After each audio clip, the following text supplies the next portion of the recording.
The dust settled on Harold Brennan's shoulders the moment he stepped through those glass doors, and every salesman in that showroom knew exactly what kind of customer had just walked in. It was August 1967, middle of a drought that had turned southern Kansas into a graveyard of dreams, and Harold had driven 17 miles in a pickup held together by prayer and stubbornness just to look at tractors he couldn't afford. Vernon Pitts saw him coming. Slicked hair, pressed tie even in 100-degree heat, and eyes that could calculate a man's net worth from 50 feet away. He looked at Harold's worn boots, his faded denim, his calloused hands, and made a decision right there. This wasn't a customer. This was a waste of a Saturday morning. But Harold didn't know that yet. He was 32 that summer, lean as fence wire, with hands that told stories about every rock pulled from every field, every engine coaxed back to life with nothing but determination and borrowed parts. He farmed 420 acres his grandfather had broken with mules back in 1909, land that rolled gentle along Blackjack Creek where cottonwoods still offered shade when the sun turned vicious. And he was about to be humiliated in front of half the county. Harold ran wheat, mostly, some milo, kept a dozen head of cattle more out of habit than profit. He did it all with equipment other farmers had already traded away or left to rust behind their barns. His main tractor was a 1949 Farmall M, red paint faded to pink in places, with so many hours on the engine that the serial number plate had worn smooth.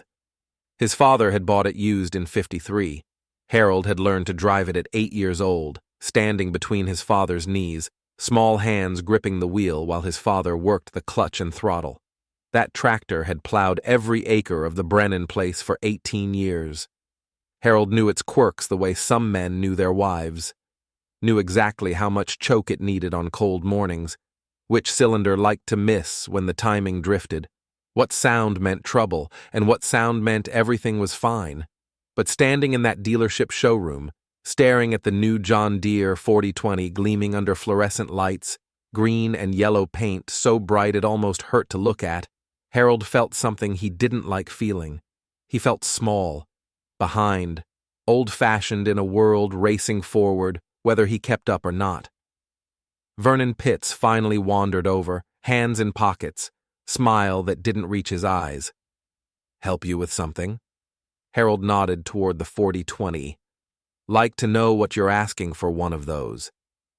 Vernon's smile widened just a fraction. "That's a serious machine. 95 horsepower, power steering, 8-speed transmission, hydraulic remote valves. That's the future of farming right there." He paused, let the words sink in. "We're asking $4,800, but for a serious buyer, I might find some room." Harold did the math in his head, compared it to what he had in savings, what the wheat had brought in July, what he still owed the bank on his land note. The numbers didn't work, not even close, but he asked anyway. "What would you give me on trade for my Farmall?" And that's when Vernon's expression changed, got harder around the edges. "Which Farmall?" 49M, runs good. New clutch last spring. Rebuilt the carburetor myself 2 years back." Vernon actually laughed, short and sharp, like a bark. "A 49M? Hell, friend, that thing's old enough to vote. I couldn't give you more than $200 for it, and that's only if I'm feeling generous. Probably end up scrapping it for parts." The showroom went quiet. 2 other men browsing near the implement section stopped to listen. Harold could feel their eyes on him, could feel the judgment in the silence. $200, Harold said slowly, not a question, just letting the number sit in the air between them. "That's charity," Vernon said, warming to his subject now, playing to his audience. "Nobody wants those old M's anymore. They're slow, they're small, they're obsolete. You're probably burning more in repairs every year than that tractor's worth." He leaned back, confident. Smart farmers are upgrading, getting equipment that can cover ground, that can make them profitable. Guys still running that old Farmall International junk? He let the sentence hang, shrugged. "That's why half the small operators are selling out." Harold felt heat rise in his chest, but kept his voice level. That tractor's pulled every pound of wheat I've grown for 14 years. And that's exactly my point, Vernon said, leaning against the 4020's rear tire, getting comfortable. You're working twice as hard to grow half as much. This machine here, you could cut your field time in half, pull a bigger plow, cover more acres. That's how the successful operations are doing it now. He spread his hands. But hey, if you want to keep nursing that old relic along, that's your business. Just don't come crying when you can't compete anymore. One of the other men in the showroom actually chuckled. Now here's what I want to know. Would you have walked out like Harold did? Or would you have said something back? Drop a comment, because what happened next would change everything. Harold stood there another moment, looking at the 4020, doing the math one more time, even though he knew it wouldn't change. Then he nodded once, turned, and walked out into the August heat without another word. The drive back to the farm felt longer than 17 miles. Sarah met him at the kitchen door, saw his face, and knew without asking how it had gone. She'd been a farm wife for 9 years by then, had learned to read drought in the sky and disappointment in her husband's shoulders. She had her own opinions about new tractors and debt. They wouldn't work with you? She asked, pouring him coffee even though the house was already hot as a kiln. Offered me $200 for the M, Harold said, sitting at the table. Said it's obsolete. Called it charity. Sarah set the coffee down harder than necessary. $200 for a tractor that works every day. Said smart farmers are upgrading. Smart farmers are also selling out, Sarah said quietly. Meridian Bank foreclosed on the Hendricks place last month. Bill Morehouse lost his farm to auction in July. Both of them bought new equipment 3 years ago. Both of them got buried when wheat prices dropped. Harold wrapped his hands around the coffee cup. Vernon Pitts basically called me a fool in front of half the county. Said I'm working twice as hard to grow half as much. Are you? Maybe. Probably. I don't know, Sarah. I just know that tractor works, and I know what I can fix on it, and I know I don't owe anybody money for it. Sarah sat down across from him, reached across the table, and took his hand. Then we keep the Farmall, and Vernon Pitts can go straight to hell. Harold looked up at her, saw the steel in her eyes that had made him ask her to marry him in the first place, and felt something settle in his chest. Felt a decision click into place like a plow dropping into soil. Yeah, he said. Yeah, I think that's exactly what we do. But keeping the Farmall meant more than just stubbornness. It meant Harold had to become a different kind of farmer, had to learn things most men were forgetting, had to develop skills the newer equipment was making obsolete. He spent his evenings that fall with manuals spread across the kitchen table, teaching himself diesel engine theory and hydraulic systems from books he borrowed from the county library. He learned to weld better than he had any right to, practiced on scrap metal until he could lay a bead straight and strong enough to hold under load. He started scouring salvage yards and farm auctions for parts, building a collection in one corner of his barn that other farmers would have called junk, but Harold knew was gold if you understood what you were looking at. The Farmall became more than a tractor to him.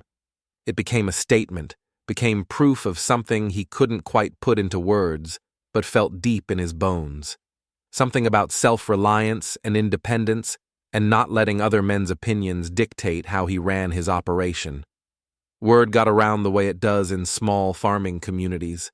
Harold Brennan was the guy still running that old Farmall, still doing things the hard way, still refusing to modernize.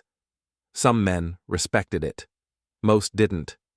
At the feed store in Meridian, at the grain elevator, at church on Sundays, Harold could feel the looks, hear the whispered conversations that stopped when he walked up. Vernon Pitts made sure the story spread. He told it like a joke at coffee shops and gas stations, about the stubborn fool who'd rather nurse an obsolete machine than step into the 20th century, about the farmer who was going to work himself to death trying to compete with 20-year-old equipment. It got laughs, it got nods. It became the kind of story people told to make themselves feel smarter by comparison. But then something nobody expected started happening. 1968 brought rain, blessed rain that turned the winter wheat green as money and filled Blackjack Creek bank to bank for the first time in 3 years. Harold's crop came in strong. He paid down his land note, put money in savings, fixed the roof on the barn that had been leaking since his father's time. The Farmall pulled the grain drill, pulled the combine, pulled wagon after wagon of wheat to the elevator. Never complaining, always starting, always working. 1969 was harder. Late freeze killed the early wheat. Then grasshoppers came in clouds thick enough to darken the sun and ate everything green they could find. Harold replanted late, switched some acres to Milo, made enough to break even but not much more. He rebuilt the Farmall's transmission that winter, working in a barn with a space heater and frozen fingers. Learning as he went, refusing to pay a mechanic for work he could figure out himself. 1970 brought drought again, the kind that cracked the earth and turned the sky pale and angry white from dawn to dusk. Water in Blackjack Creek dropped to a trickle. The wheat came up sparse and thin. But Harold had learned from the last drought, had changed his tilling methods, had started leaving stubble to hold moisture. And while his yields weren't great, they were better than his neighbors, and he made enough to get by. At the implement dealership, Vernon Pitts sold John Deere after John Deere. He sold them to young farmers starting out who thought new equipment was the key to success. He sold them to established operators who believed bigger was always better. He sold them on credit terms that seemed reasonable until wheat prices fell or rain didn't come or unexpected repairs ate up the margins, and every time he passed Harold in town, he'd smile that same smile, the one that said he knew something Harold didn't. But here's where the story takes its first real turn. By 1971, 3 farms around Meridian had gone under. By 1972, it was 7. Good men, hard workers, guys who'd done everything the experts said to do, bought the right equipment, expanded their operations, modernized their farming practices. But when the notes came due and the bank wanted its money, all that modern equipment got auctioned off for pennies on the dollar. The families packed up and moved to town or moved away entirely, leaving empty houses and silent barns and fields that got absorbed by bigger operations or sold to out-of-state investors who never walked the land they owned. Harold kept farming his 420 acres, kept maintaining his Farmall, kept doing things the way he'd learned to do them, with his hands and his back and his stubborn refusal to quit. Then 1973 brought changes nobody saw coming. The Arab oil embargo hit that October, and diesel prices jumped so fast it made farmers' heads spin. Suddenly, those big new tractors with the powerful engines and modern technology were burning fuel that cost twice, then 3 times what it had cost a year before. Farmers who'd planned their budgets around cheap diesel were scrambling, trying to figure out how to cover their fields without going broke on fuel alone. Harold's Farmall, with its smaller engine and simpler design, sipped fuel compared to the newer machines. What had seemed like a disadvantage, that lower horsepower, that slower operating speed, suddenly became an asset when every gallon cost real money. He could still plow his acres, still pull his equipment, still get his work done. And he was spending a third what his neighbors were spending on diesel. That winter, a farmer named Ray Thornton stopped by Harold's place one Saturday morning. Ray ran a section and a half on the north edge of the county. He drove a new GMC pickup and farmed with a 4430 John Deere he'd bought in '71. He and Harold had never been particularly close. Ray had been one of the men in the implement dealership that day in '67, one of the ones who'd heard Vernon Pitts call Harold a fool. Harold was in the barn working on the Farmall's brakes when Ray pulled up. He came out wiping grease off his hands, waited while Ray got out of the truck, and stood there looking uncomfortable. "Help you with something, Ray?" Ray cleared his throat. "I'm going to sell out, Harold. Told my wife this morning. Can't make the numbers work anymore. Equipment payments, land payments, fuel costs, everything just piled up too high." Harold didn't say anything, just waited. "Thing is," Ray continued, I remember what Vernon Pitts said to you that day. Remember you walking out of there. Most of us thought you were done for.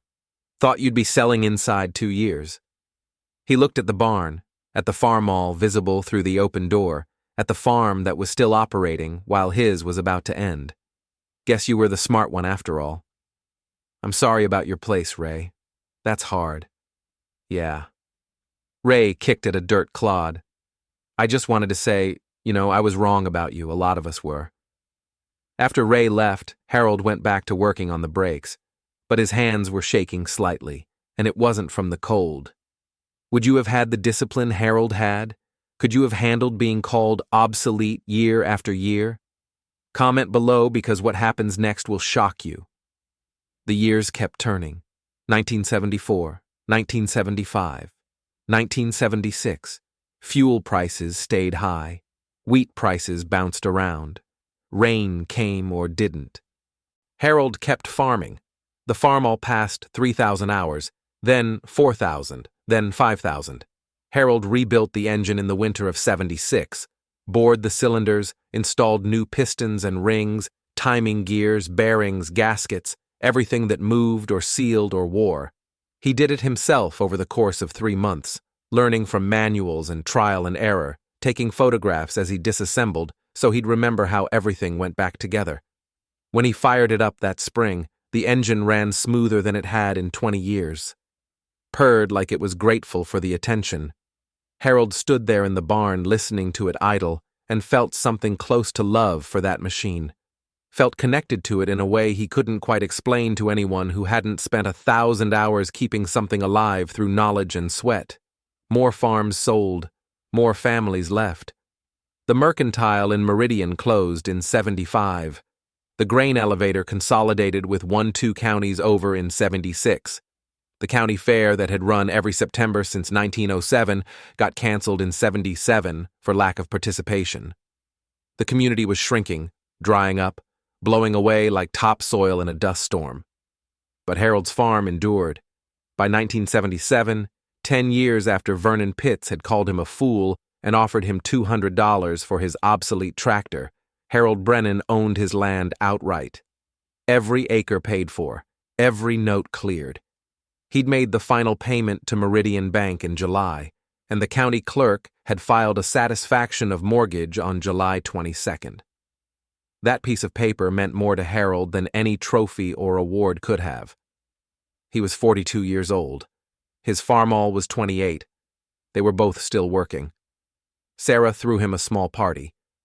Just a few close friends and neighbors who'd also survived the decade.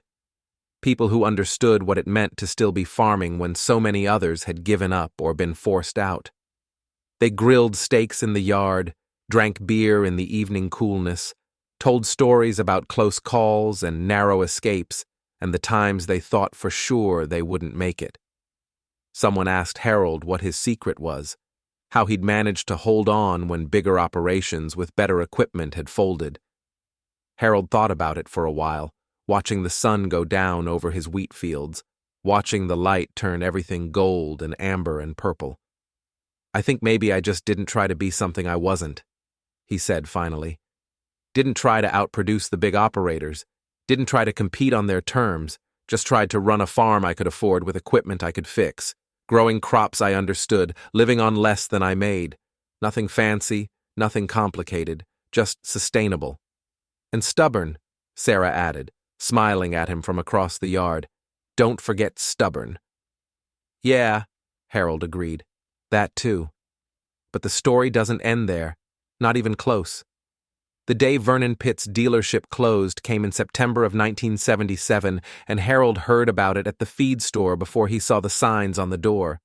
The implement business had gotten too tight, too competitive, margins too thin. Vernon had been selling tractors on credit terms he couldn't sustain, taking trade-ins for more than they were worth, trying to maintain volume in a market that was shrinking. The bank called his notes. The manufacturer pulled his franchise. The whole operation went under in less than a month. Harold drove into Culloden on a Friday afternoon and pulled up in front of the shuttered dealership. The showroom windows were empty. The lot where the shiny new John Deeres had sat was bare concrete. There was a bankruptcy sale notice taped to the front door. He sat in his truck for a few minutes looking at it, trying to figure out how he felt. He didn't feel triumphant, didn't feel vindicated. Mostly he felt sad. Felt like he was looking at one more piece of the rural world he'd grown up in crumbling away. One more part of the community infrastructure that had supported farmers for decades, just gone. But he also felt something else, something harder and clearer. He'd been proven right about something important, something that went deeper than tractors or business practices. He'd been proven right about the value of self-reliance, about the danger of debt, about the difference between what you need and what someone's trying to sell you. A car pulled up beside him, and he looked over to see Vernon Pitts himself behind the wheel of a Cadillac that probably should have been repossessed already. Vernon looked at Harold. For a moment, their eyes met through two sets of car windows, and Harold saw something in Vernon's face he'd never seen before. Saw defeat and humiliation and that particular kind of shame that comes from being loudly wrong about something you were loudly right about. Harold nodded once, respectful, acknowledging the man, if not the choices he'd made. Vernon nodded back, then drove away. Harold never saw him again. Word was he moved to Wichita, got a job selling insurance, never came back to Colleton County. The years after that were steadier. Harold had learned what worked and what didn't, had developed a system that fit his land and his equipment and his temperament. He didn't get rich, didn't expand much beyond his original 420 acres. But he made a living, raised 2 kids who both went to college, kept his marriage strong, stayed in his community, farmed the land his grandfather had broken with mules back when the century was new. The Farmall M kept working. Harold rebuilt the transmission again in 81, replaced the radiator in 83, put in a new clutch in 86. Each time he did the work himself. He'd developed enough skill and knowledge that he could diagnose problems by sound, could feel through the steering wheel when something wasn't quite right, could keep that machine running long past when any reasonable person would have said it should have been retired. Other farmers started asking him for help. Young guys who'd bought used equipment cheap and couldn't afford mechanic rates. Older men who'd grown up working on their own machines but had forgotten skills they hadn't used in years. Harold developed a reputation as someone who could fix damn near anything, who understood the old equipment, who had parts stashed away and knowledge stored up and patience enough to figure out problems that would have made other men quit. He never charged much for his help. Sometimes just asked for parts cost, sometimes just accepted a 6-pack or a helping hand when he needed it. It wasn't about money, it was about something else, about maintaining knowledge, about preserving the kind of self-sufficiency that he'd learned was the difference between surviving and going under. By the mid-'80s, Harold's story had become something of a legend in Colleton County. The farmer who'd walked out of Vernon Pitts' dealership and proved everyone wrong. The man who'd kept his land when bigger operators had lost theirs. The guy who understood that newer doesn't always mean better, but legends have a way of growing beyond the truth. And the real story, the one about sweat and doubt and 1,000 small decisions made in barn light and field dust, that story was getting lost in the mythology. Then came August 7th, 1985. 3 days into harvest, everything changed again. Harold was finishing up his second field, maybe an hour of daylight left, when he heard the sound. It was faint at first, just a low rumble coming from the west, but it grew louder, angrier, until it sounded like a freight train bearing down on the county. He shut off the combine and climbed out, shading his eyes against the setting sun. That's when he saw it. A wall of black clouds building on the horizon, lightning flickering inside like a nest of snakes. Storm cells like that weren't uncommon in August, but this one looked mean, the kind that could flatten a wheat field in 10 minutes or drop hail the size of golf balls. Harold felt his stomach tighten. He had maybe 200 acres left to cut. If that storm hit before he finished, he'd lose a chunk of his yield, maybe 10 or 15%. But there was nothing he could do about it now. He drove the combine back to the shed, covered it with a tarp, and went inside to wait. The storm hit just after midnight. Harold lay in bed listening to the wind howl and the rain hammer against the roof. When the lightning lit up his bedroom window, he could see the wheat outside bending almost horizontal, stalks whipping back and forth like they were trying to tear themselves out of the ground. He didn't sleep much that night. By dawn, the storm had passed, leaving the air cool and damp. Harold walked out to survey the damage. His wheat was still standing mostly, though some of the outer rows were lodged and tangled. He'd be able to cut it, but it would be slower, harder. He was standing there calculating the hours in his head when he heard the truck. It was coming fast down the gravel road. When it skidded to a stop in front of his house, a man jumped out. His face was pale, his hands shaking. Harold recognized him immediately.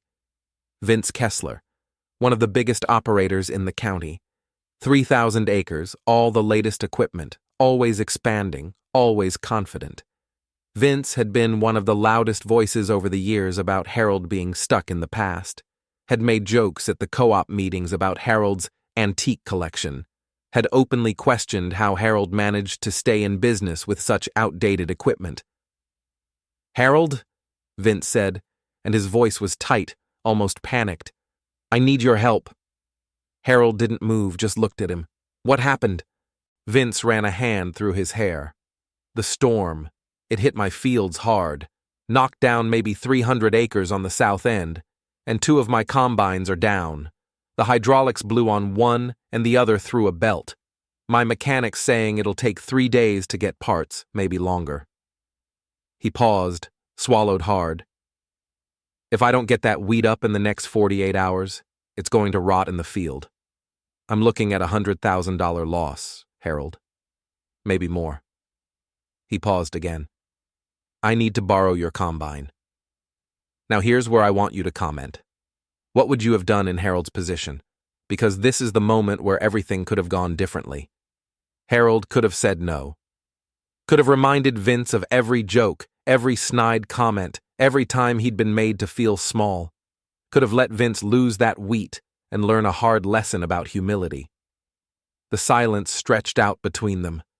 Vince's face was getting redder, his hands were trembling. Finally, Harold nodded. "I'll help you, but we do it my way." Vince's relief was immediate, almost childlike. "Anything, just name it." Harold walked to his shed, uncovered his old combine, a John Deere 6600 he'd bought used in 1978, and climbed into the cab. "Get in your truck and lead me to your south field," he said. "And when we're done, you stand up at the co-op meeting next week and tell everyone that this old relic saved your harvest." Vince blinked, then nodded. Deal. They worked for 2 days straight, Harold and Vince, cutting that lodged wheat under a sun that felt like it was trying to punish them. The 6600 wasn't fast, not compared to Vince's machines, but it was steady, methodical, and it handled the tangled stalks better than anyone expected. Harold adjusted the header, slowed the reel speed, and let the combine do what it was built to do. Vince ran the grain cart, hauling load after load to the elevator. By the end of the second day, they'd cut all 300 acres. Vince's loss was cut in half, maybe more. When they finally shut everything down and stood there in the empty field, dust settling around them, Vince turned to Harold and said, "I don't know how to thank you." Harold just shrugged. "You already did." The next week at the co-op meeting, Vince stood up in front of 40 farmers and told the story. He didn't leave anything out. He talked about the storm, the broken machines, the panic, and he talked about the old John Deere 6600 that saved his harvest when nothing else could. When he finished, the room was silent for a moment. Then someone started clapping, then someone else, and before long the whole room was applauding. Harold, sitting in the back row, felt something he hadn't felt in years. Respect. Not grudging respect or patronizing respect, but the real thing. The kind earned through action, not words. But the story still wasn't over, because what happened next would become the thing Harold Brennan was remembered for more than anything else. That winter, a young farmer named Tom Hendricks came to see Harold. Tom was the nephew of the Hendricks who'd lost his farm back in '68. He'd grown up watching his uncle struggle and fail, watching the bank take everything, watching his family pack up and leave. Now Tom was 24, fresh out of ag school, and he'd inherited 50 acres from his grandmother. 50 acres and nothing else. No equipment, no capital, no idea how to start farming without going into debt up to his eyeballs. "Mr. Brennan," Tom said, standing in Harold's barn looking at the collection of old equipment and salvaged parts, "everyone says you're the guy who knows how to farm without going broke. I was hoping you might teach me." Harold looked at this young man, saw something of himself 30 years earlier, saw the determination and the fear and the hope all mixed together. "You willing to work?" Harold asked. "Yes, sir." "You willing to learn things the hard way, the slow way, the way that doesn't involve new equipment and easy credit?" "That's exactly what I'm asking for." Harold nodded slowly. "Come back Monday morning, 6 a.m. We'll start with engine repair, and bring a notebook." Over the next 3 years, Tom Hendricks became something like the son Harold never had. He learned to rebuild transmissions and diagnose problems by sound. He learned which parts could be salvaged and which ones had to be replaced. He learned how to farm on a shoestring budget, how to make old equipment last, how to stay independent in a world that wanted everyone to be dependent. And word spread. Other young farmers started showing up. Guys who'd inherited land but couldn't afford to farm it the modern way. Guys who'd watched their fathers lose everything and wanted a different path. Harold started holding informal classes in his barn on winter evenings. 20, sometimes 30 people would show up. He'd teach them welding, engine repair, equipment maintenance. He'd talk about debt and independence and the difference between what you need and what someone's trying to sell you. He never charged anything. Wouldn't take money. Said the knowledge didn't belong to him anyway.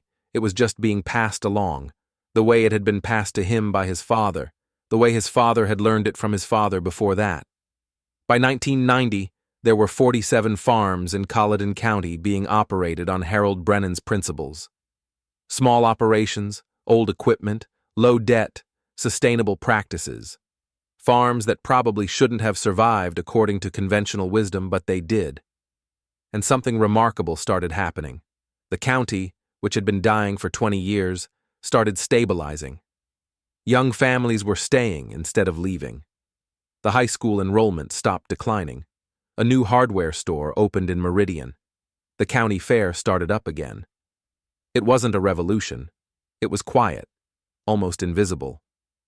But it was real. Harold turned 65 in the year 2000. He was still farming, still maintaining his equipment, still teaching anyone who wanted to learn. The Farmall M, now 51 years old, was still running, still pulling implements, still working the land his grandfather had broken with mules 91 years earlier. A reporter from the Kansas City Star came out to do a story. She wanted to talk about the farmer who'd kept a 50-year-old tractor running, who'd built a movement around self-reliance and sustainability before those words became fashionable. She asked Harold if he'd ever regretted walking out of Vernon Pitts's dealership that day in 1967. If he'd ever wished he'd bought that shiny new John Deere 4020. Harold thought about it for a long time, standing in his barn with the Farmall idling behind him, that familiar sound he'd known his whole life. "No," he said finally, "because that tractor taught me something more valuable than efficiency or productivity. It taught me that I didn't need permission from anyone to live the life I wanted to live. Didn't need validation from dealers or bankers or neighbors. Just needed to know what I could afford, what I could fix, and what I was willing to do without." He paused, looked at the reporter. Vernon Pitts was right about one thing. I was working twice as hard to grow half as much. But what he didn't understand was that I was also sleeping every night in a house I owned, on land I owned, without wondering when the bank was going to call. And that was worth more to me than all the horsepower and hydraulics in the world. The article ran in the spring of 2001. It got picked up by agricultural journals, farming magazines, websites. Suddenly, Harold Brennan's story was everywhere. The farmer who'd said no to modernization and survived. The man who'd built a community around the old ways. He got letters from all over the country. Farmers who were struggling, who were drowning in debt, who didn't know how to escape the cycle of bigger equipment and bigger payments and bigger risk. Harold answered every single letter, gave advice, offered encouragement, shared what he knew. He never claimed to have all the answers, never said his way was the only way, just said it was one way, a way that had worked for him, a way that prioritized independence over growth, sustainability over production, community over profit. Harold Brennan passed away in the winter of 2012 at the age of 77. He died in his sleep in the house where he was born, on the land his grandfather had broken with mules 103 years earlier. The funeral was held at the Methodist Church in Meridian. More than 400 people showed up. Farmers from 6 counties. Men and women Harold had taught, had helped, had inspired. People who'd learned that newer doesn't always mean better, that debt doesn't always mean progress, that sometimes the old ways survive because they're good ways. Tom Hendricks gave the eulogy. He talked about a young man who'd walked into a dealership with cash in his pocket and walked out with his dignity. About a farmer who'd been mocked and dismissed, but had outlasted everyone who'd mocked him. About a teacher who'd passed along knowledge that was saving farms and families and communities. Harold Brennan never became a millionaire, Tom said. Never farmed thousands of acres, never bought the newest, biggest, shiniest equipment. But he did something more important than any of that. He proved that you could farm on your own terms, could make a good living without selling your soul, could stay independent in a world that wanted everyone to be dependent. He paused, looked out at the congregation, and he taught the rest of us how to do it too. The Farmall M is still running. Tom Hendricks bought it from Sarah after Harold died. He maintains it the way Harold taught him, uses it for lighter field work, takes it to tractor shows and county fairs where it draws crowds of people who want to see a 63-year-old machine that still works like it's supposed to. The paint is faded, the seat is worn, the steering wheel is smooth from decades of hands gripping it. But the engine still starts on the first try, still pulls steady and strong, still does the work it was built to do, and if you listen close enough, if you know what you're hearing, you can almost hear Harold's voice in the rumble of that engine, telling you that you don't need the newest or the biggest or the shiniest to make it work. You just need to know what you're doing, be willing to do the work, and have the courage to walk your own path even when everyone says you're wrong. That's the lesson of Harold Brennan. That's the story Vernon Pitts never understood. That's the truth that saved 47 farms and countless families and a whole community that almost disappeared. Sometimes the old ways survive because they're the best ways. Sometimes stubbornness isn't a flaw, it's a virtue. And sometimes the man everyone thinks is a fool turns out to be the wisest one in the room. If you enjoyed this story about a farmer who proved everyone wrong, who built a legacy out of determination and old equipment and refusal to quit, then hit that subscribe button right now. Drop a comment telling me about a time you were underestimated and proved everyone wrong. Share this with someone who needs to hear that it's okay to do things differently, to trust your instincts, to walk away from what everyone else is chasing. Because Harold Brennan's story isn't just about a tractor or a farm. It's about having the courage to live on your own terms, no matter what anyone else thinks. And that's a lesson that never goes out of style.